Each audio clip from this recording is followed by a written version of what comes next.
The date is Friday, June 4th, and you're listening to Entertain This, a thought-provoking podcast encapsulating all things entertainment. On this week's episode, we are going deep into the philosophical question of what is good and what is bad. Specifically, we're discussing a play called No Exit by Jean Paul Sartres, and how this unexpectedly parallels another form of entertainment. So don't act in bad faith, and enjoy.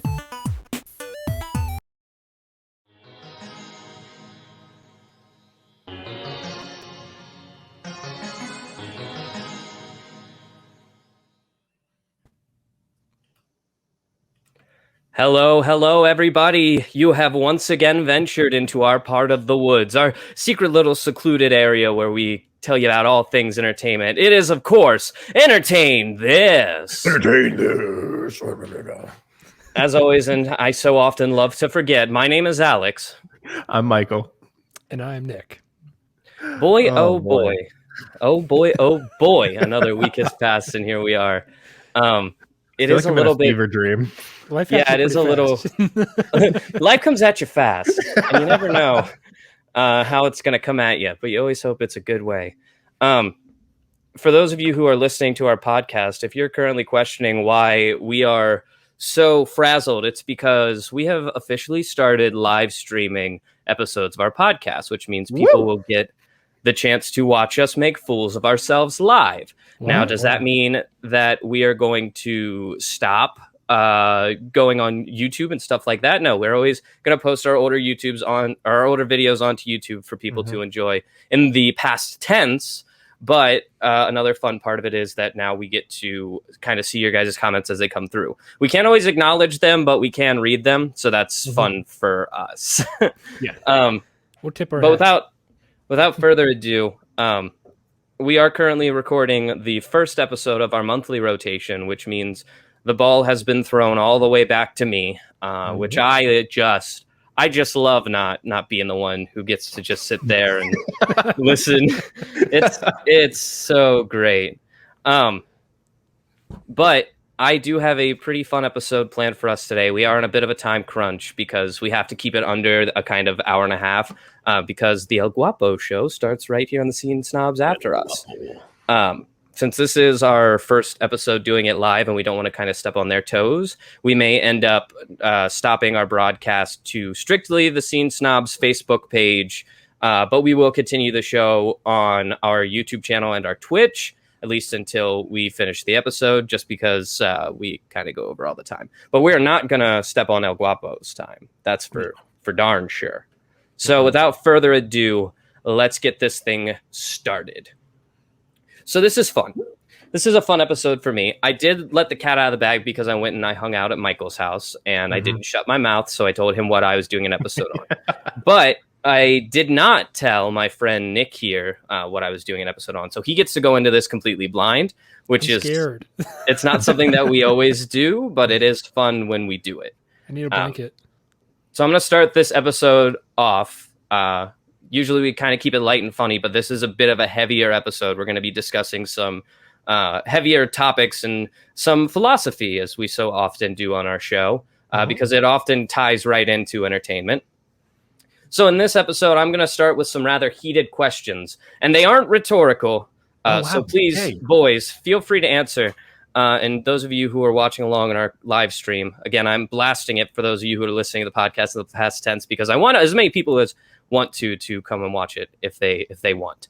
But I'm going to start off with some questions, and non-rhetorical questions. Non-rhetorical. Yes. To be clear. That's an ongoing bit. So minute. this is just a little chunk to get you guys into the right feel of where we're going to be at on this episode. Okay. So my first question is, who are you? Describe yourself as though you were trying to give a stranger an idea of who you are. That's a really hard one. Yeah, Nick, do you want to go first, or do you want me to go first? Michael, have you go first?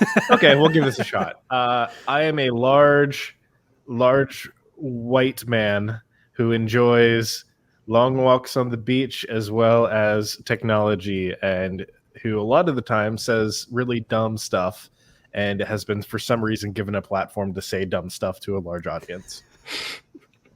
You know that one meme from Captain Captain Falcon and Winter Soldier. I got there. Thank you very much. El Capitan. Which one? The one where he's like, he's a little off, but he's right.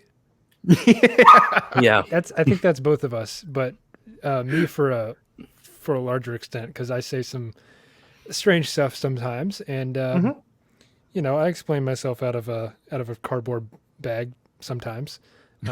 But as to how I describe myself, I guess you know, I'm in my mid-20s. I'm getting up there in age. I've been described as an 80-year-old and 20-year-old skin. That's pretty accurate. I'm pretty much an old guy. I go to bed at 10 o'clock every day, and I'm up at 6 for the early bird specials, and I do bingo sometimes and play Scrabble. Hey, Scrabble's a great game for all ages. One of these things is not true. No. You're leaning way into the whole old man thing. All right, very true. Yes. And one more thing, I like trains. That's all you need to know. Thank you very much. So in case you guys haven't picked up on this yet, these questions are traps. So I'm not going to answer them. But because I know the game that I'm playing. Okay. If I had to describe myself, I'm Alex and I'm undescribable. Now, tell me, what would you say? This is question number 2. What would you say? Weasel out of that. What would you say is your best quality? Oh, my best quality? Nick, you go first this time. Best quality. It's like a job interview. I know, I hate these. I'm not good at job interviews. My best quality is probably that I'm patient above all else. It's a very good quality to have. So you would say your best quality is that other people find you patient? Yes, and I am very patient when I have to be. Okay. I would say mine is probably like a good/bad trait. It's that if I find something interesting, like I will not stop researching it and learning everything I can until I know the barest bones of what it is in all senses. It's pretty solid. I like that. Yeah. Good and bad is an interesting addition to that quality. Because it's up to perception of other people as to whether or not that's a good or bad thing. So what would you say is your greatest weakness? Oh boy. Fuck. Come on, guys. You've interviewed for jobs before. Yeah, but like in a job interview, I can at least be like, like my greatest weakness is that I care too much. I work too hard and work too long hours, and I never sleep. Right. And I always think about the job, and that's a lie. Yeah. Okay, well let's get the real answers out. Okay, greatest weakness. I would say mine is that God, I can just fall off the face of the earth and like I'd be completely satisfied. In the meaning of like, for me, like I can have zero human interaction for months and months on end, and I feel no different. What about you? It's hard because I have to pick from the 7 deadly sins, and I don't know. I can't say a lot on the air, but from time to time I've been known to be a little lazy. So how about that? Okay. Those are all interesting answers. So let's keep them in mind as we continue. Okay. So life is full of choices. Often we find when we feel stuck, it is because we are working through a conundrum that we find unusually difficult. Once we have decided the outcome, we kind of let it play out, and we may find ourselves recounting the choice that we could have made, questioning what the other outcome may have been. The grass is always greener on the other side, they say. Life truly is full of choices. So, with that in mind, I have another question for you two. Are our lives, and thus ourselves, defined by these choices that we make? Yep. Think back to your answers. Yep. 100%. And here's why. I think we make choices, but in the end, our choices make us. Correct. And a lot of the answers that you guys gave before, they were kind of what made them either your best or worst qualities was dependent on how other people viewed them. Mm-hmm. If it were just you worrying about you, then who's to say if those are good or bad qualities? In your eyes, they could all be good. I still get pissed at myself though. If I'm like right, but where does that come from? Does that come from other people's perception and how you map that like over yourself? Yeah, right. So no, that's really interesting. Yeah, I agree. I think I agree with that. Like who you are is just who you are. Whether you're good or bad is based off of how other people define that what you do. Yeah. Well, I'd say there's a not. To I mean, get, we could get super philosophical. We Like, could, there's yeah, a baseline what is level good of and what is morality, evil? and like, but Yeah, like for yeah. like what we consider our best and worst parts about ourselves. That's I agree. That's like strictly a definition based off of how other people's perceptions are of you. And we may get into the questions of good and bad here in this episode. We'll have to see. With that in mind, no, I already said that part. There's an argument to be made. There's an argument to be made that due to cause and effect, our perception of self is defined by our actions alone. After all, our choices usually dictate how we are perceived by others, and often that is how we are known. For example, take a generic billionaire. Say this specific billionaire made his wealth off of a great scientific discovery. He then uses his wealth and provides a comfortable life for himself and his family. He donates to charities and he throws fundraisers to benefit people less fortunate than him. He takes great pride in the adoration that he receives from his community. Would you guys consider him to be a good man? Based off that information alone, sure. But yeah. I mean, there's also tons of information. Like, what did he do to become a billionaire? You said all that we're worried about is the information I provided. Yeah, so far so good. Yeah. But okay, great. Andrew Ryan, you never know. So let's take a different generic billionaire. He gained his billions of dollars the exact same way through some scientific discovery that is unknown to us. He decided that he actually wanted more. So he instead patented his discovery and charged extraordinary fees for companies to use it, which in turn forced them to charge more to patients. With the extra money the billionaire made, he lives a more than comfortable life in a giant mansion with 5 cars and a swimming pool. He's able to send his kids away to school and his wife away for vacation. He invites over mistresses and doesn't think twice about what he's doing or what people think about him. Is he a bad man? Just based off that information? Strictly based off of that information, would you consider him to be a bad man? If we look at it in the framework of laws and stuff, he didn't break any laws. But is he doing anything bad? Do you guys consider him to be a bad man? I could consider him to possibly be a bit of a scumbag, but not necessarily a bad person. Okay, scumbag's still pretty bad on the negative side. Yeah, but it's not like he's a just straight through and through a bad person. Okay, fair enough. It's hard to fall. It's hard like to you could look at it. You could look at it in the way of like he still made something that brought value to hundreds of thousands, possibly millions of people. That's true. Yeah. So, is there something wrong with like making a buck?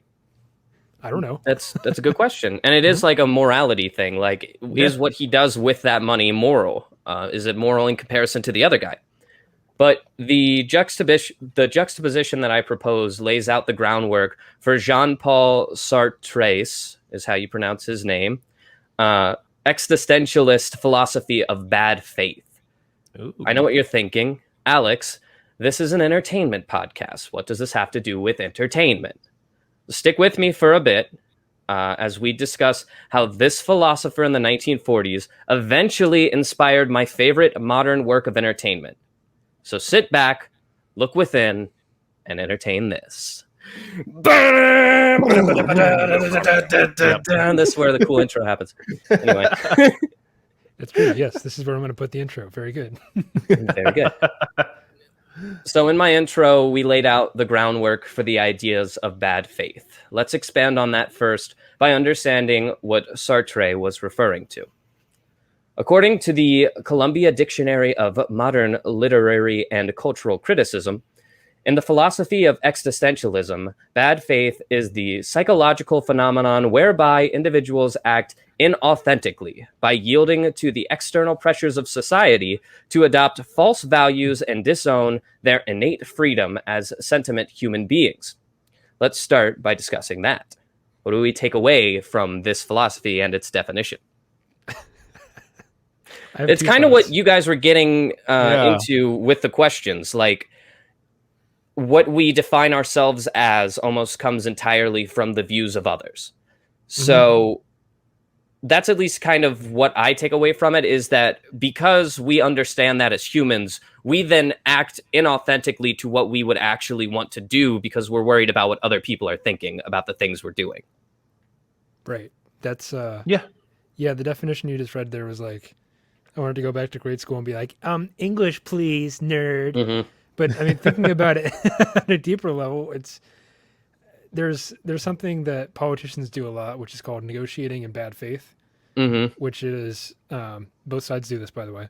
They'll go into the meeting room and they'll be like, well, they'll just be disagreeable as hell. They're like, Mm-hmm. we walked into this room to make a deal, but I'm going to sabotage it at every turn, and we're not going to walk out of this room with a deal, no matter how much of a good faith person you are. So that's my definition of it. That's what it means to have a bad faith, is to sabotage the effort you're trying to make together.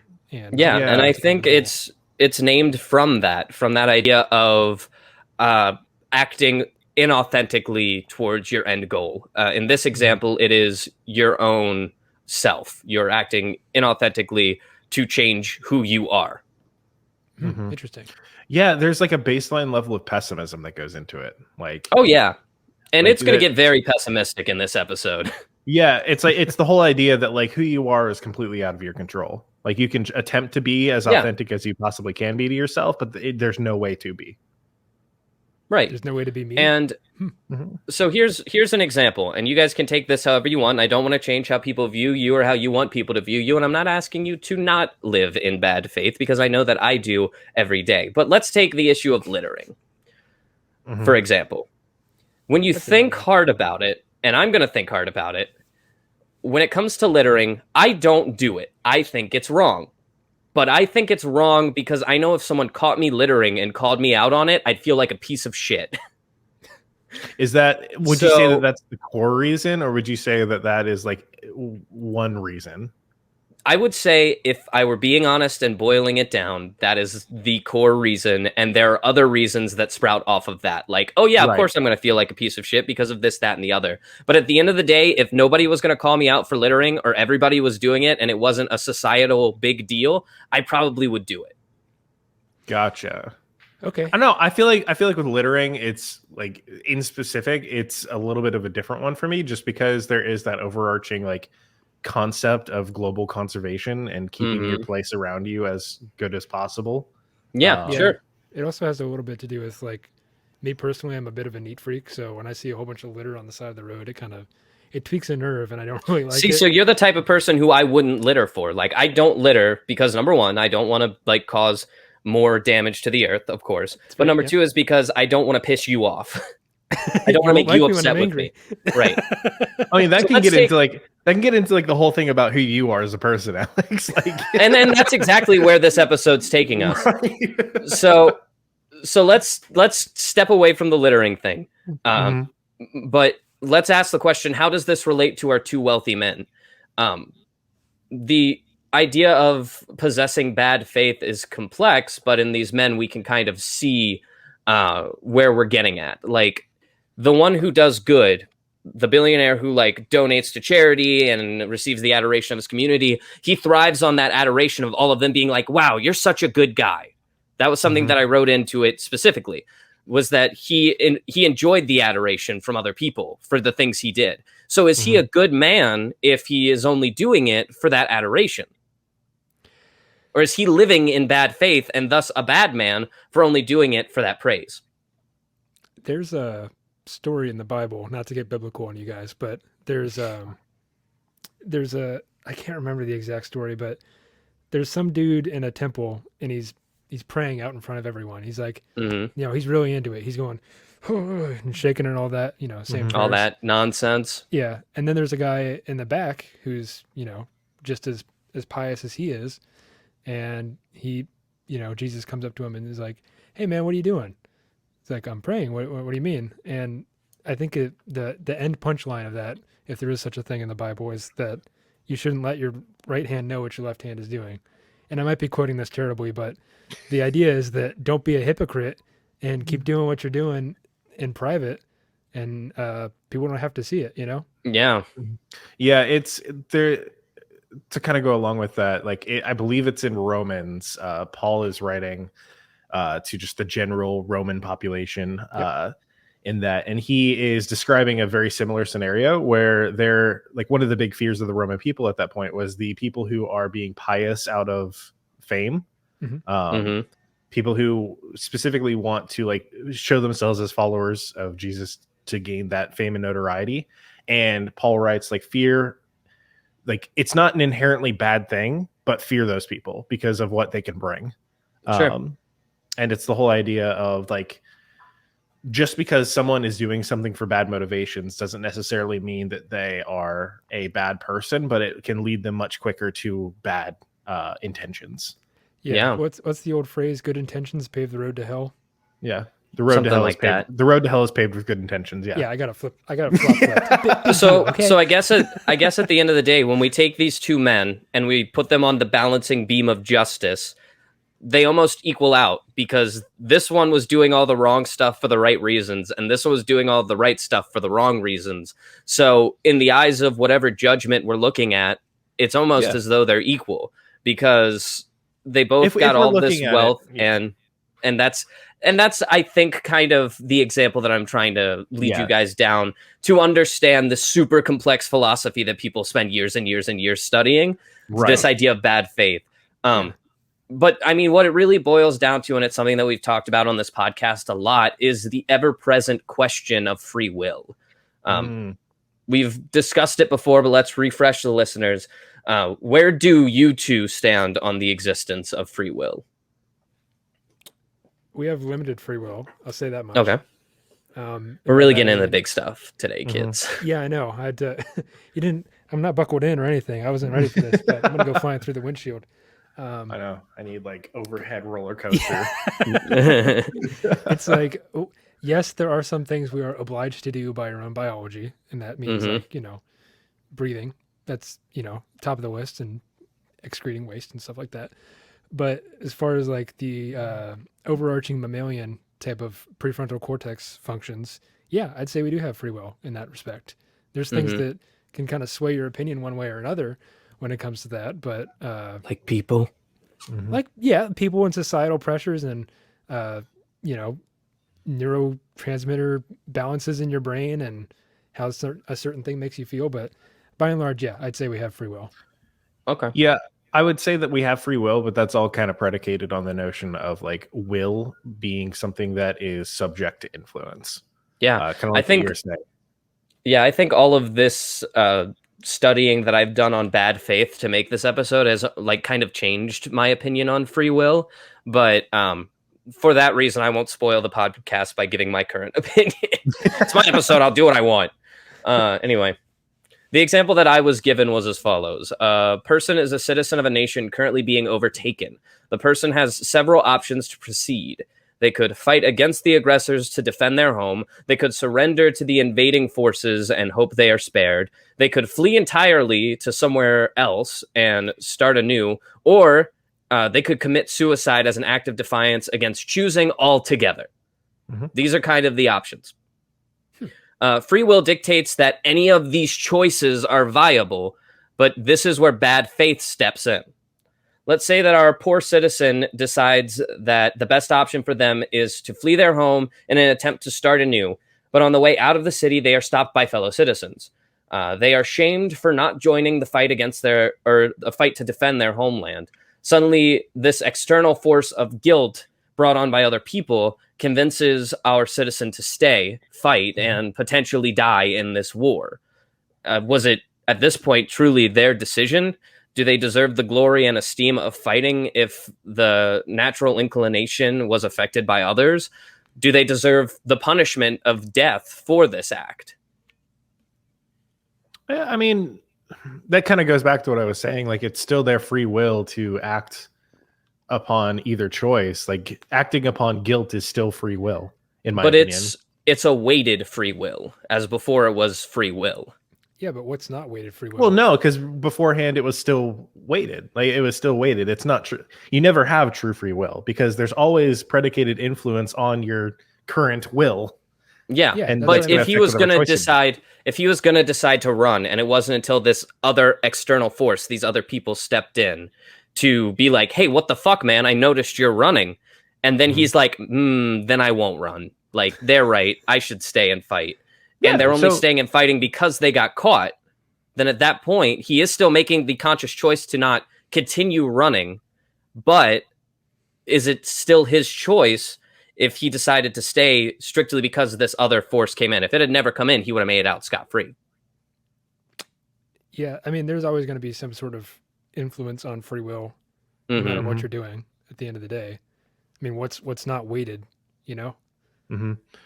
Yeah, I mean, I guess I would say that, like, personally, I think he still has the free will. Like, still has complete free will, but that is because there's no such thing as complete free will. Yes. So here's an inside baseball for our listeners. I write scripts because Nick got me in the habit. This is what I wrote next. These are complex questions to be answered, and I understand that there's an argument to be made that the decision to stay and fight was still theirs, but the idea stands. Once an outside force was introduced to the choice being made to our citizen to surrender the role of subject in the narrative, he adopts what is known as the objective role. Take, for example, the sentence, "The dog barked at the intruder." The subject of the sentence is the dog. And by doing that, that makes the intruder an object that is defined by the dog's actions. And he is literally objectified in that sentence. He's the one being acted upon. Yeah, and that's kind of what Sartre was getting at. Oh, no, I hate grammar. now let's... But it is important. So let's look at the sentence. The citizens' militia called the man a coward for running. Okay. It's built the same as the dog barked at the intruder. The subject of the sentence is the citizens' militia, and the object being affected by them is the man running. So at that point, he has given up the position of subject in his own life and has become an object in the lives of others. And that is what Sartre feared in people acting of bad will, that you lose your sense of subject because you have become an object for others to impart their own acts upon. The act of shaming the man and labeling him a coward has objectified the man. He is no longer in control of his own narrative, and at this point is just an object to receive the effort of the militia's actions. Thus, to reclaim his position as subject or to maintain the appearance he wants in society, he is no longer acting of free will. He is now acting in consideration of the will of other people. Yeah, but when don't where we at? Really?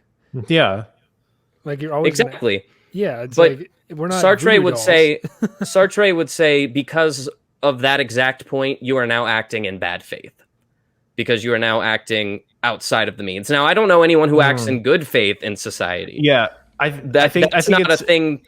It's hard to comprehend someone who just doesn't take into account the opinions or actions of others. And it sounds like there's a distinction between like what we would think is good and bad faith and what he's arguing is good and bad faith. Like, because it sounds like from his perspective, him like bad faith meaning that you're not taking only your own desires and free will into account. Like anything outside of your own control and thoughts and desires is bad faith. So he would argue that you're acting inauthentically to yourself. Yes. By doing that. And that qualifies as bad faith. So basically he's saying if you were to take out the influence of other people completely from your life and you were to act strictly on your own choices, your own free will, if you were then to act good, then you're a good person. But there are those people who are then going to act bad, who are like, oh, I don't care if people think that I'm a murderer. It doesn't matter. And then they're going to murder people. Those are bad people. And that's what he's saying. Gotcha. He's saying that you should naturally want to not kill people. It shouldn't take somebody sending you to jail and the fear of like the death penalty and all of that to stop you from killing people. If that's the case, then you're a bad person. Yeah. That's kind of a boiled down way of looking at it. So what I got from that is, Alex, you're a bad person because only other people. Because I litter. Yeah. because you want to litter, but you don't because other people would make you feel bad. Yeah. You basically got it. Yeah. It just goes deep because. What you're describing as good faith, or what the person was describing as good faith, acting only in your own self-interest, that's a cornerstone of objectivism, which we've discussed in depth in like the Bioshock episodes, which is like objectivism is acting for your own best interests, and everything you do for your own best interests is good. So you should. And there's a reason why it's called objectivism. Yeah. objectivized, Yeah. whatever. It all So- connects, man. Yeah, right. Sartre's distaste for bad faith comes from what he believes is a loss for the individual. No longer is free choice as important as being seen as decent. Thus, the ever-watching eye of our peers and how they perceive us simultaneously now defines us and limits us as individuals. Famously, Sartre once wrote, "Hell is other people." And in the work in which he wrote that is what we are going to be diving into today, and that is where the entertainment takes off. I hope I haven't lost you guys. I promise we are getting to the entertainment. But first, are there any questions thus far? If you understand everything up to this point, then we are ready to dive into this. Yeah, I think I have a pretty good grasp. I mean, it's how a pretty good grasp of what bad faith is and what he means by it. Yeah, bad faith is acting. Let me try this. Bad faith is acting how society wants you to act. Is that accurate? Yes, but what he claims is that because most people are acting in bad faith, we are then damned to never be our individual, our natural selves. Yeah. Right. And because of that, we are all tortured by everyone else viewing us in the way that they do. We will always be constantly questioning how everyone else views us, and that is why hell is other people. It's kind of like what is it called? A sociopath's worldview, in a way. Because you're only caring about yourself. And if you don't care about other people, then you're going to do whatever you want to do. And fuck other people, pretty much, right? But he argues that if you're a good person, it shouldn't matter. Like, you should be able to act in your own free will, and you're still a good person. But I think that there is something to take away from this idea of the judgment of others and how they view us will constantly torment us if we let it, because we define ourselves by how other people view us. I agree with that. Because we act in bad faith. We want to be perceived as the best we can possibly be perceived. That's just human nature. Yeah, it's that bad word that's throwing me off. Yeah. It's bad. I'm good. Right. Right? Oh, you want to be seen as good, and that's kind of the whole point. Michael, do you have anything? No, I think I feel you're buckled in. So now this was me buckling you in and lowering the strap is what this was. And I know it seemed rough, and I maybe buckled you in a little hard, but that's what all of this introduction stuff was. Well, it's like you also did this like at the top of the first drop of the roller coaster. Yeah, and I had we've been geared up and just. I had to do it here. Is the problem, or else the roller coaster would have been like in the fourth dimension, and your eyes would have bled. Okay, I'm halfway there. So, I'm in the second. So we're all on board.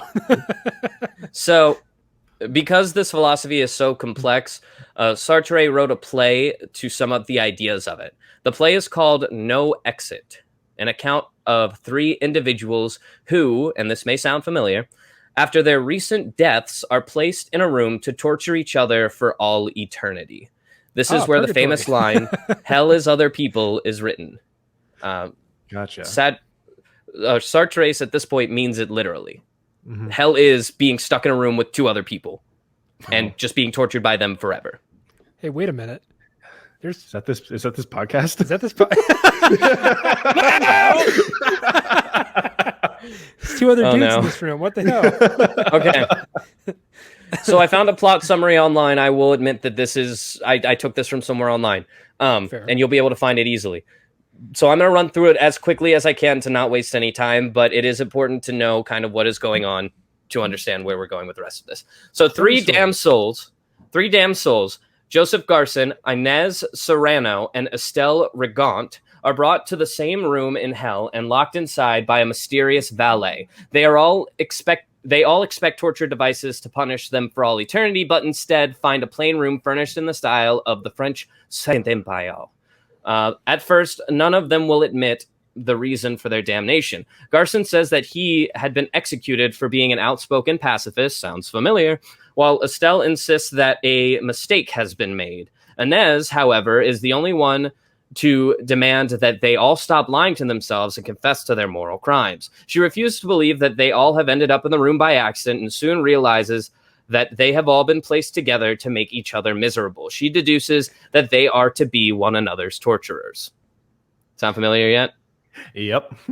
Nope. I'm lost. Sorry. Okay, that's okay. We'll get there. Garson suggests that they try to leave each other alone and to be silent, but Inez starts singing about execution, and Estelle vainly wants to find a mirror to check on her appearance. Inez tries to seduce Estelle by offering to be her mirror by telling her everything she sees, but ends up frightening her instead. It is soon clear that Inez is attracted to Estelle. Estelle is attracted to Garson, and Garson is not attracted to either woman.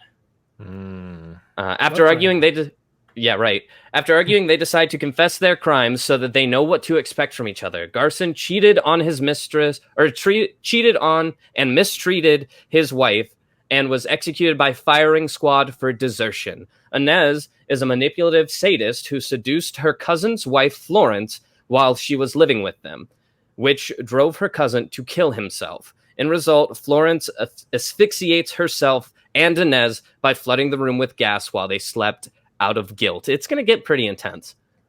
And Estelle had an affair and then killed the resulting child, prompting the child's father to commit suicide.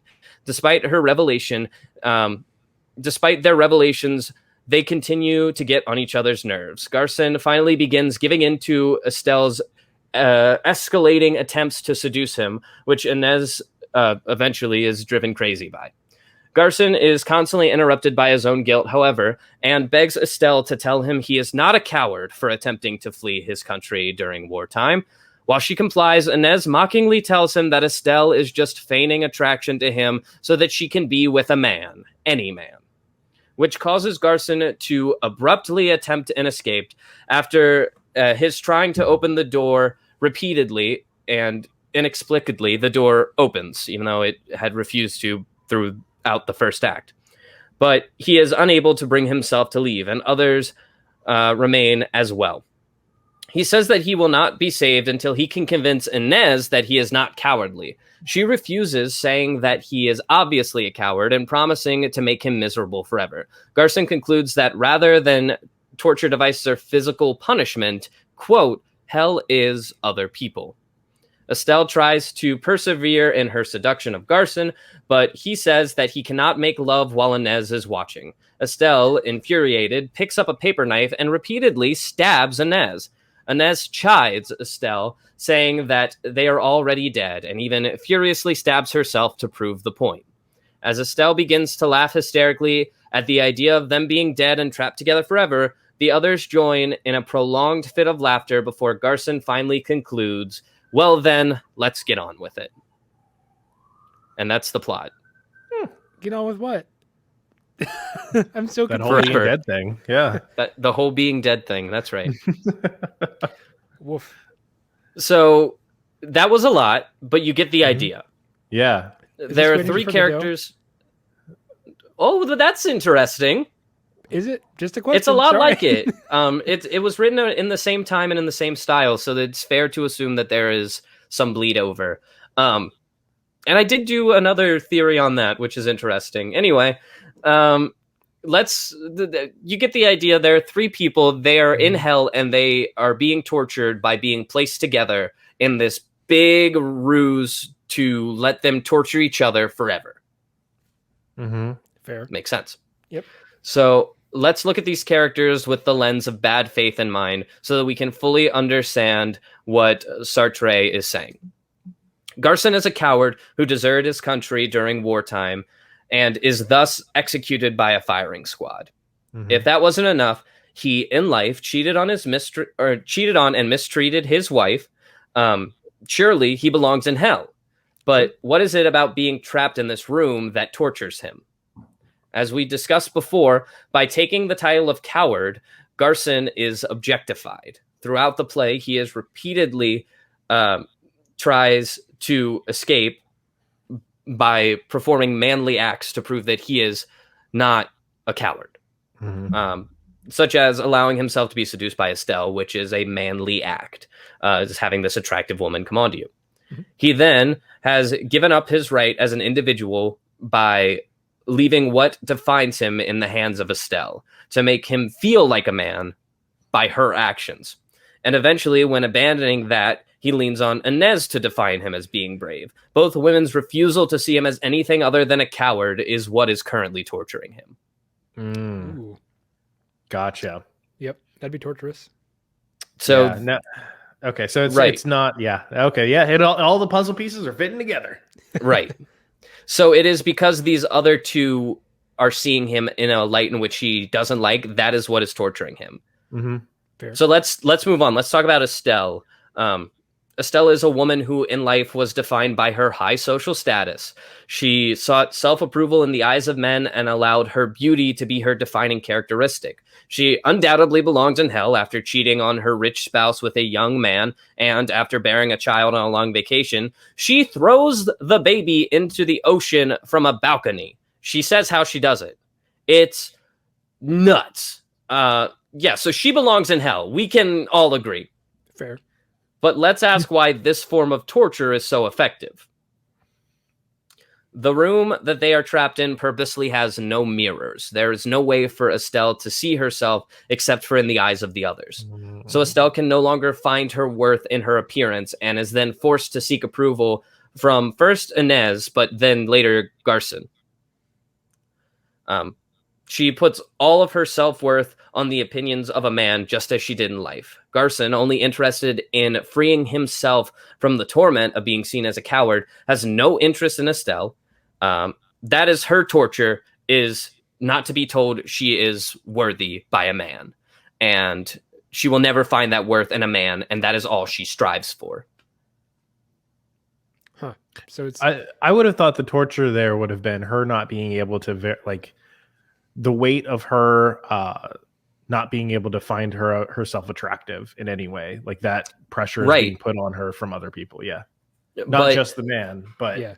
It's also Inez, but Inez does find her attractive. That's also kind of part of the torture, is that she wants a man. She wants a manly man. That's why Inez isn't enough for her.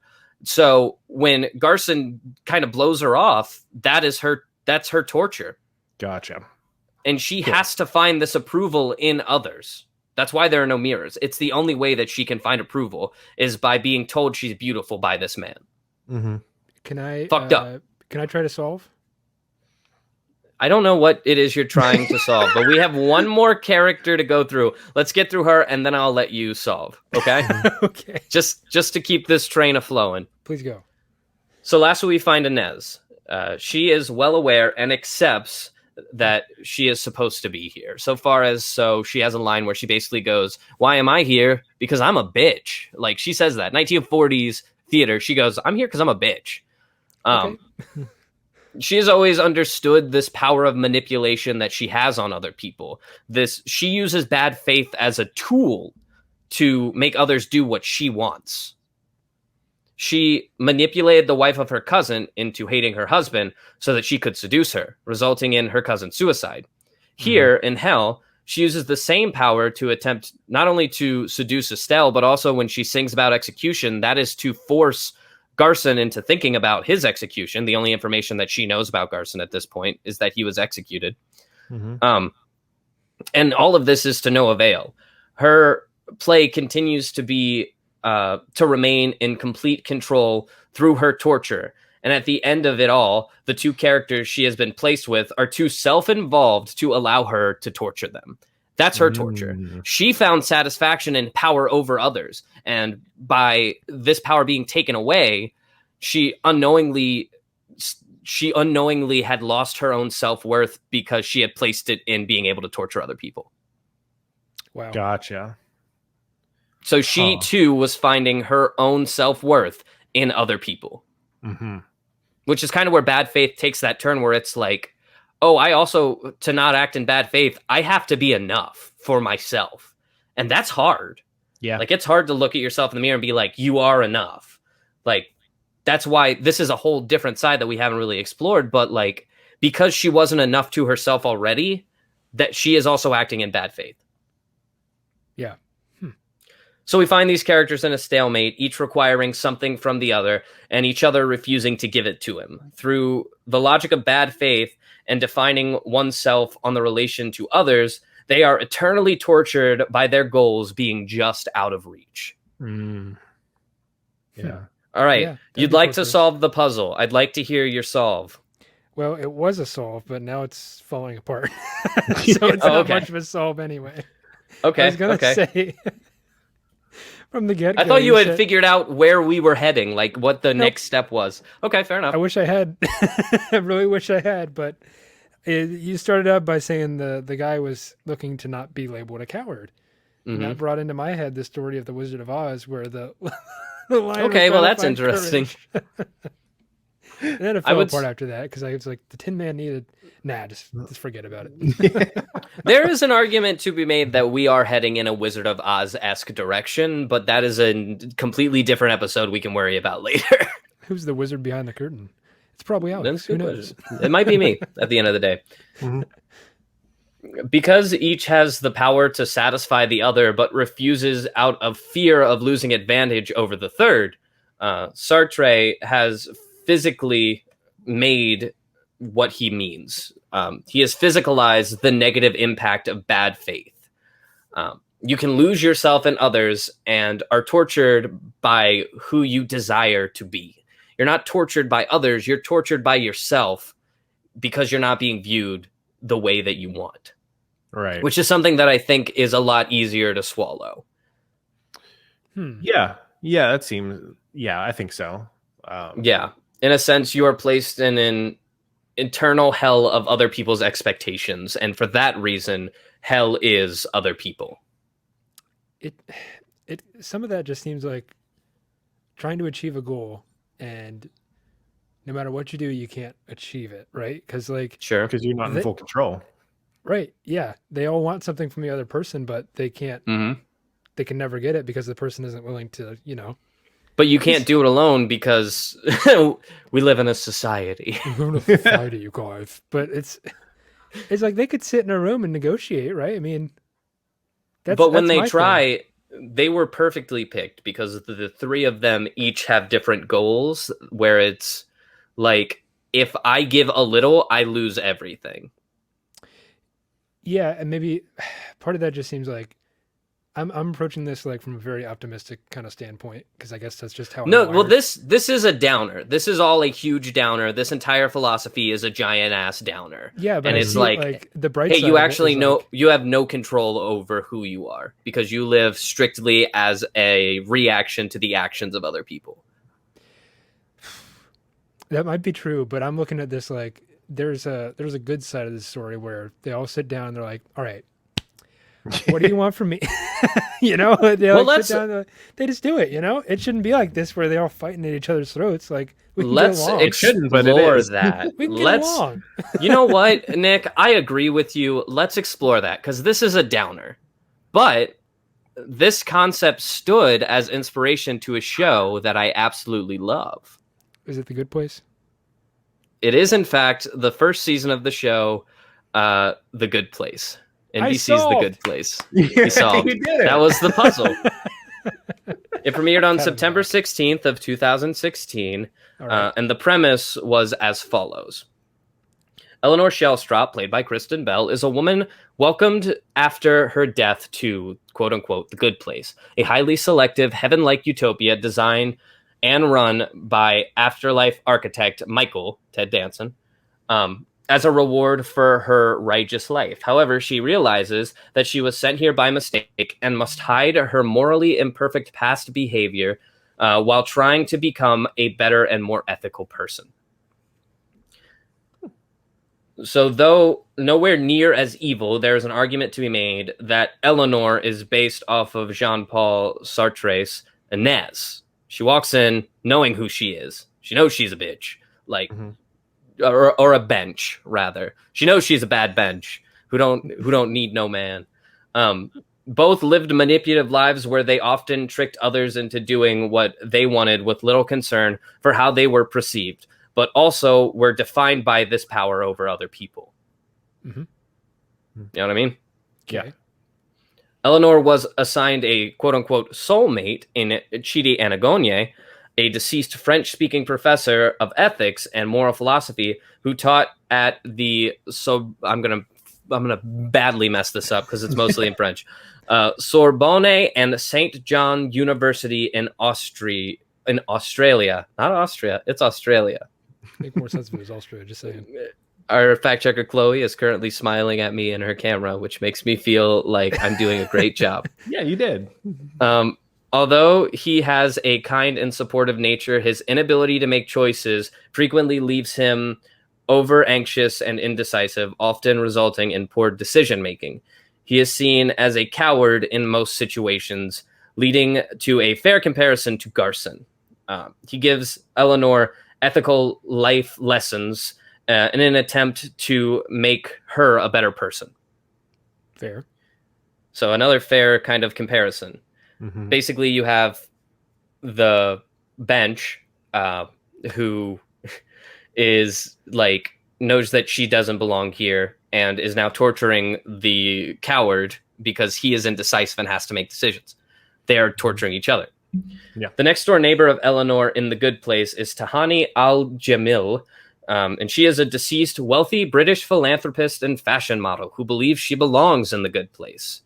We can, again, start to see comparisons already. Yep. She can be compared to Estelle in the way she seeks approval through her looks and social position. She forms an unlikely friendship with Eleanor, who initially dislikes her positive attitude, condescending way of speaking, and tendency to name drop. Like you do. So, for the sake of comparison and time, we won't get into my personal favorite character, who is Jason Mendoza. Jason Mendoza!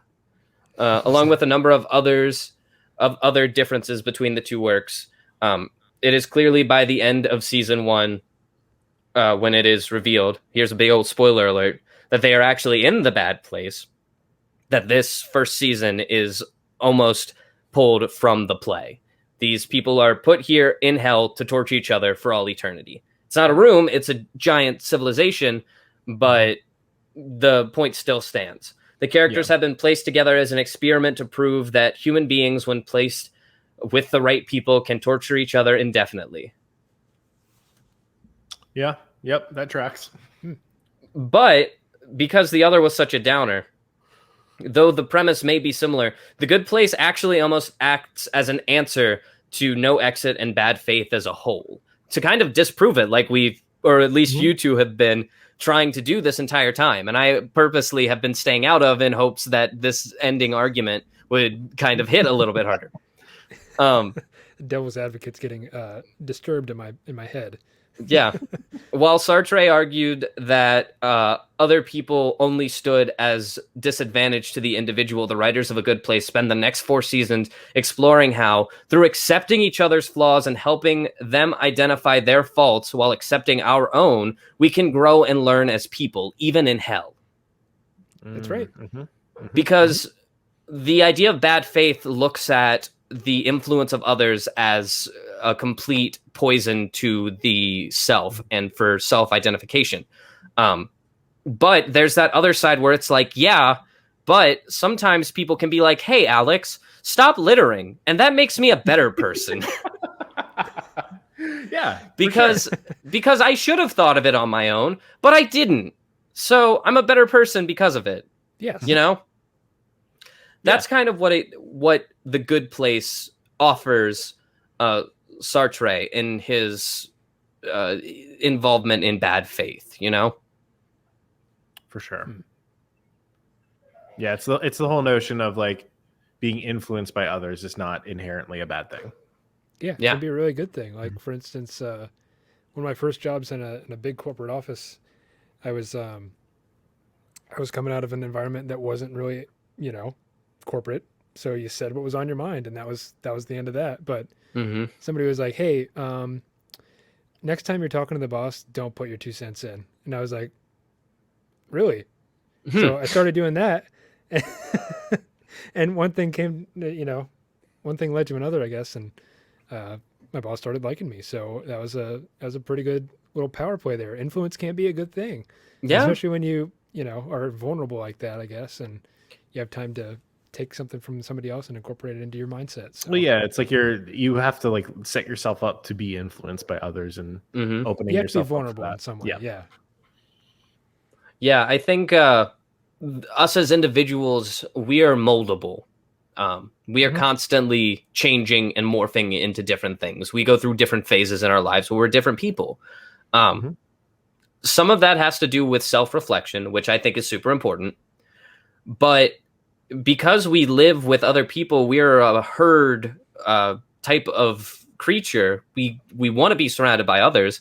It's important to take the judgments of others and to consider what other people think about certain actions that you do, because it makes it easier for everyone. And that's kind of what The Good Place is all about. It's all about learning what is it about what you're doing that is affecting other people, and does that matter to you? Because it should.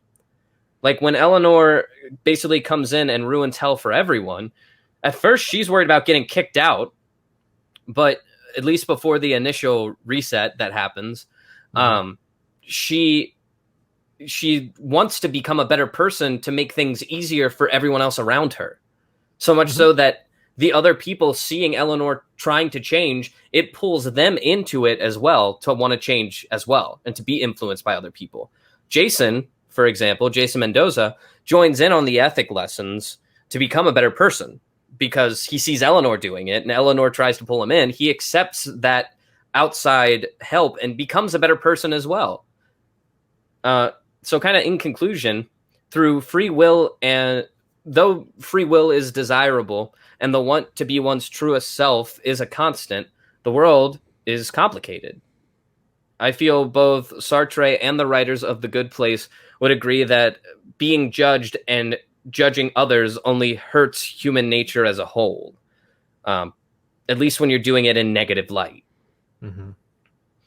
Another philosopher that is often referenced in A Good Place through his work, What We Owe to Each Other, is T.M. Scallon.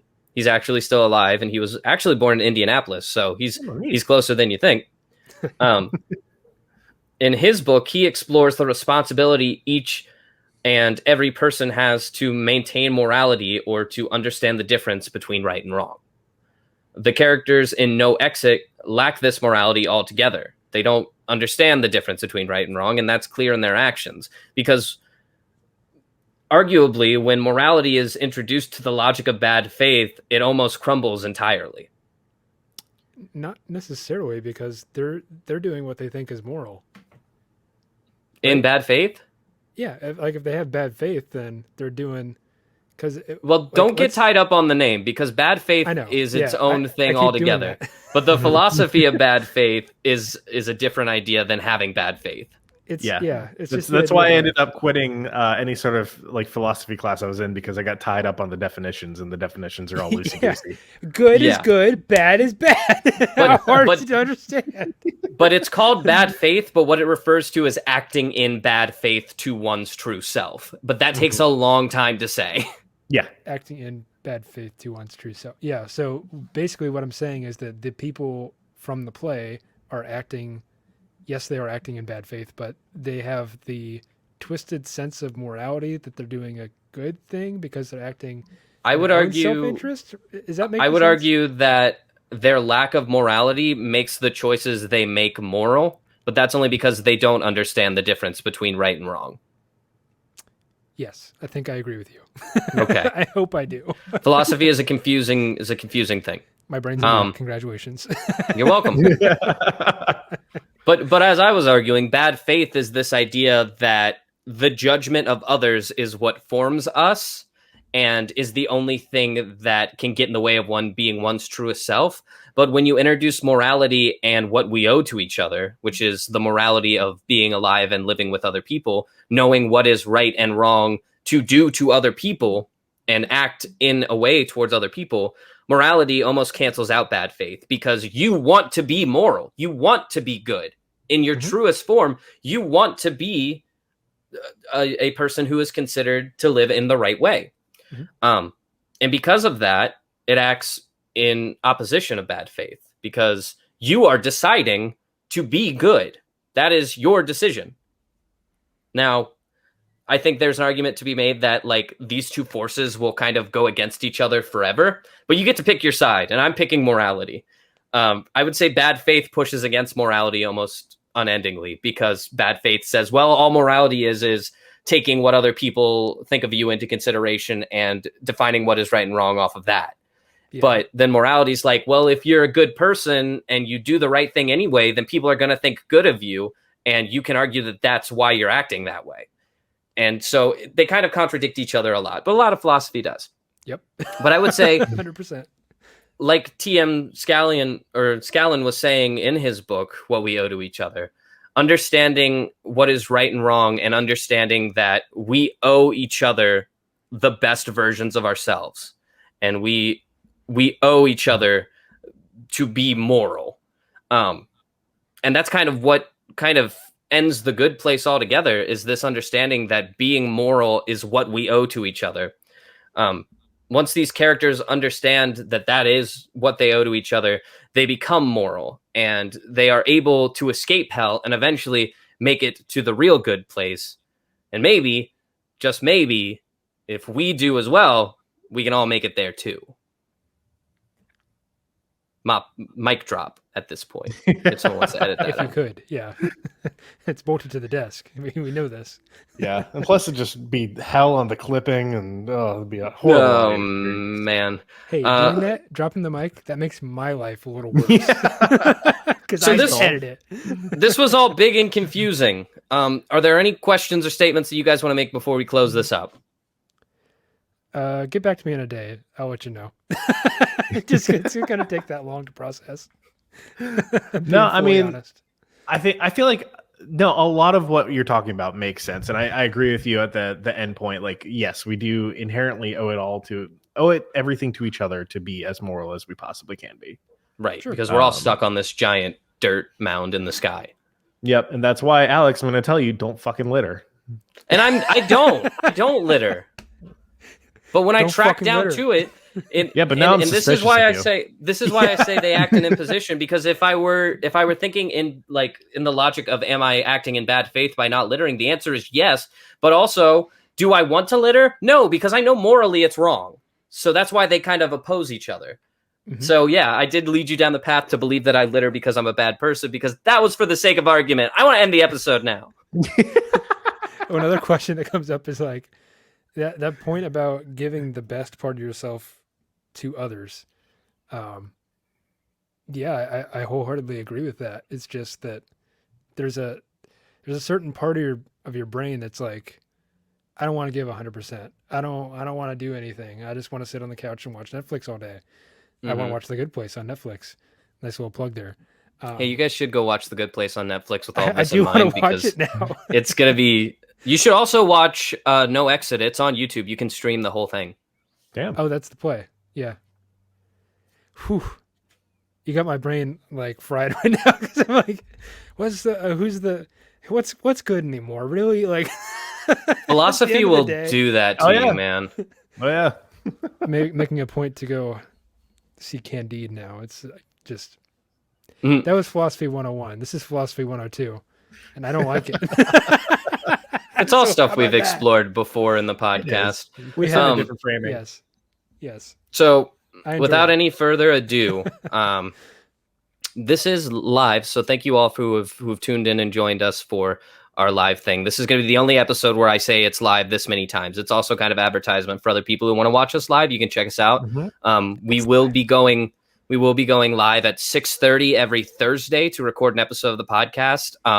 For now, it's open to everyone. You can come and watch it if you exist and have internet. Yup. We stream not only on our YouTube, not only on our Twitch.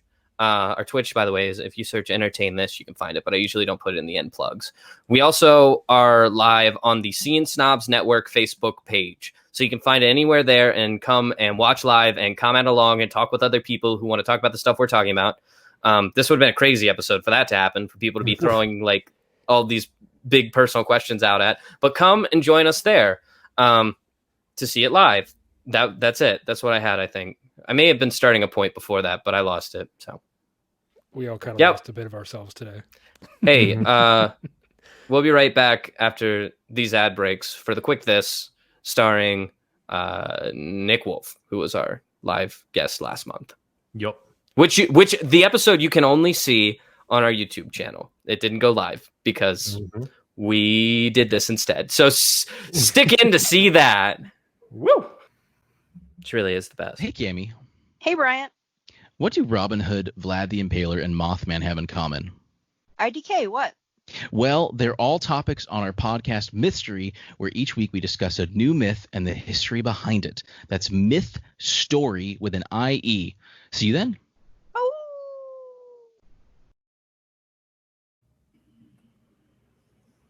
Hey, Michael. We're doing this again? What does Alex, Nick, and Michael have in common?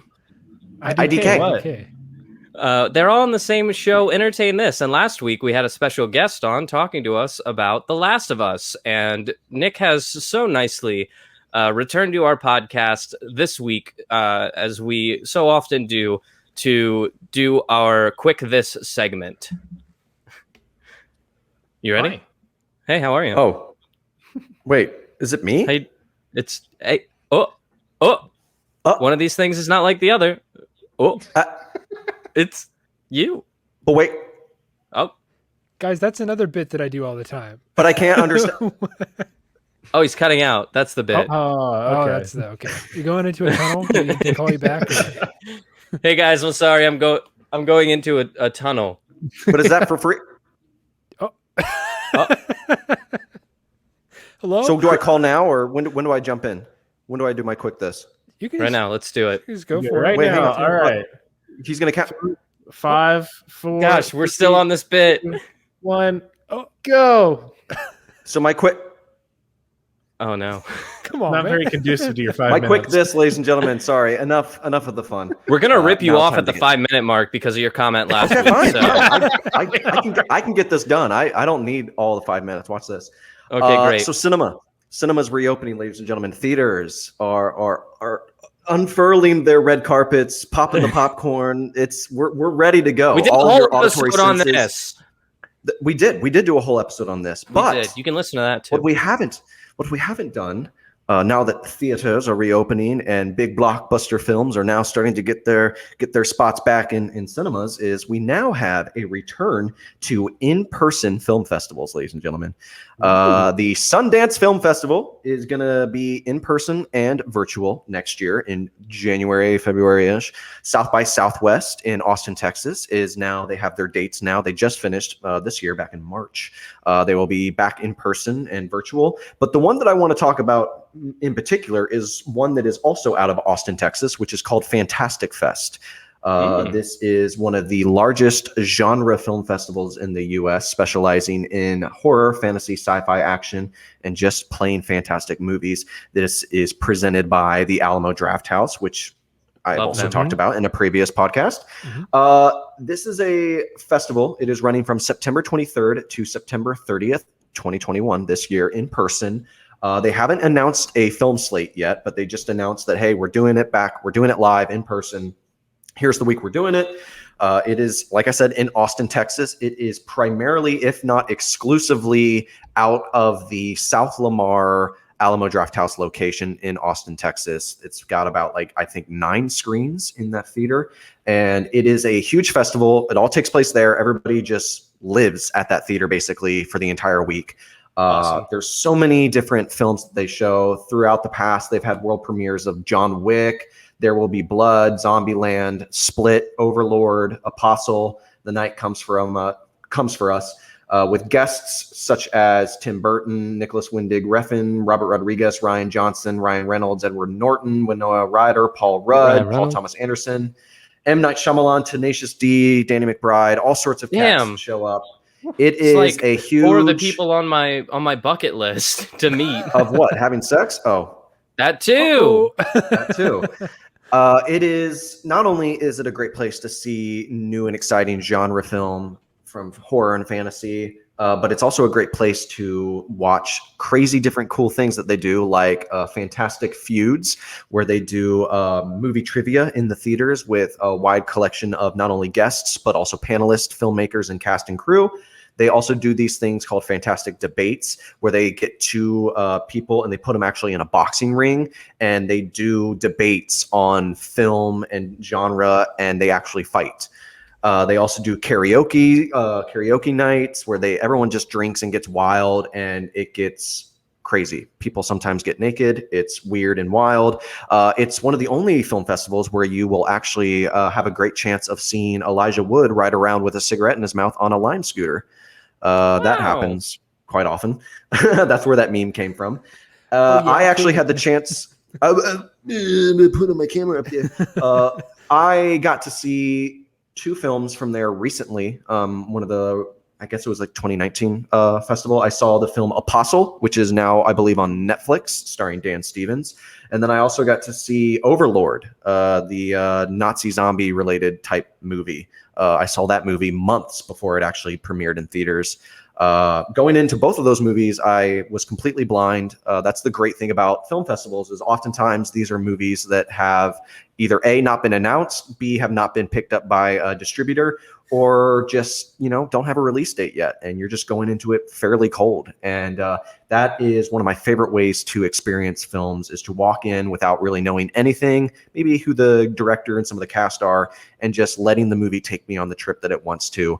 So if you're in any way interested in checking out different types of film, want to go to an amazing theater in Austin, Texas, and just be in that amazing climate with a bunch of film fans and different cast, crew, and directors, this is the best place to be. I definitely plan on going as soon as tickets go on sale, securing a B&B, getting the biggest badge I can, and I just plan on living at that theater for an entire week, drinking an egregious amount of alcohol and hanging out with film fans and watching a ton of great movies. So that's Fantastic Fest. Damn it. He made it exactly under 5 minutes. Out of spite. I could talk more, but I was like, I got to do this. I got to do it. I got to prove that I can do it. That's awesome. Big fan of that. Is it at the OG Alamo Draft House? I understand the OG is in Austin, but I don't know if there's multiple locations. It's one of the OGs. Okay. It is, I think it's like the second or third one. It is the most popular, quote unquote, which I would disagree, but it is actually now known as the Bong Joon-ho Cinema Theater.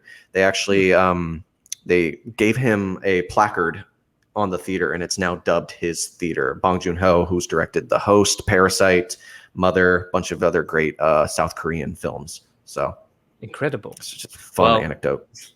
Thank you so much for spending a little bit more time with us and coming on the show again. Yeah, of course. We record these on the same day as the guest spots, so it wasn't too much of an effort, but we still appreciate it. That's a little backstage baseball for you. Yeah. At least you admitted it now. I appreciate that. And we talked about last week just being honest and forthcoming with information on projects you work on. Well, there you go. There it is. Yes.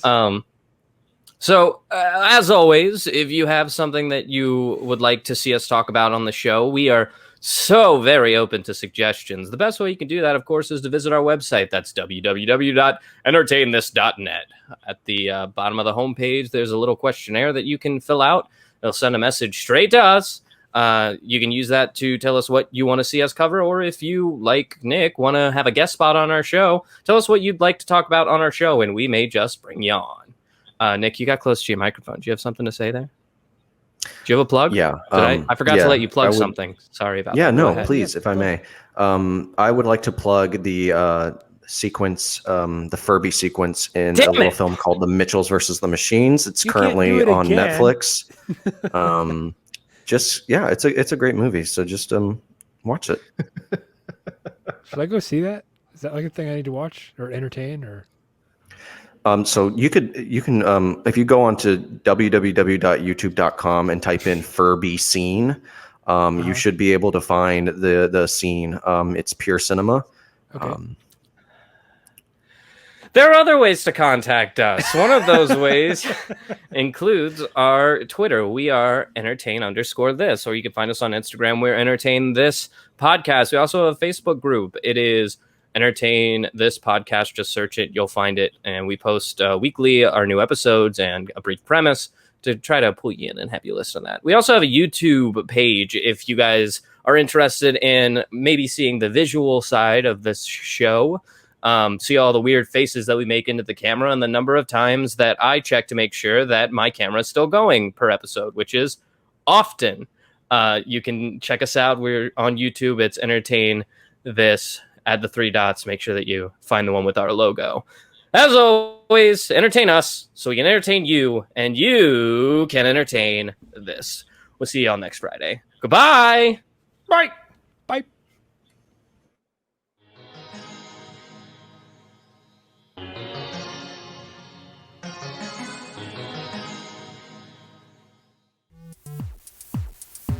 This episode of Entertain This was written by Alex Steele, with additional commentary from Nick Mustakangas and Michael Savoya.